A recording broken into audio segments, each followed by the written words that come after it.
Pemerintah Kota Sukabumi terus mendorong laju pertumbuhan ekonomi dari berbagai sektoral yang ada, termasuk juga dari sektor pariwisata.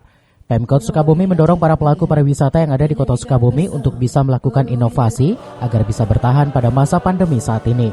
Kali ini Dispora Kota Sukabumi mengadakan pelatihan bagi para pelaku usaha pariwisata di Kota Sukabumi.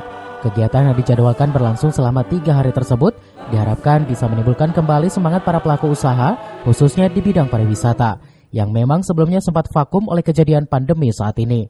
Wali Kota Sukabumi Ahmad Fahmi membuka langsung acara yang diselenggarakan oleh Dispora Kota Sukabumi menggunakan dana alokasi khusus Dispora Kota Sukabumi tersebut. Ya, kita berharap karena ini ada potensi wisata. Jadi kami dari pemerintah berharap mudah-mudahan kawasan Odeon ini bisa dijadikan sebagai kawasan khusus wisata pecinan. Nah, tentunya membutuhkan dukungan dari berbagai pihak sehingga menjadi sebuah wisata heritage sifatnya. Itu rencananya mulai kapan, Pak? Kalau ini tadi saya sampaikan tadi, kita sedang melakukan komunikasi dengan beberapa pihak, dengan berbagai pihak, mudah-mudahan didukung oleh para pihak-pihak dari swasta khususnya. Dari Kota Sukabumi, Muhammad Satiri melaporkan.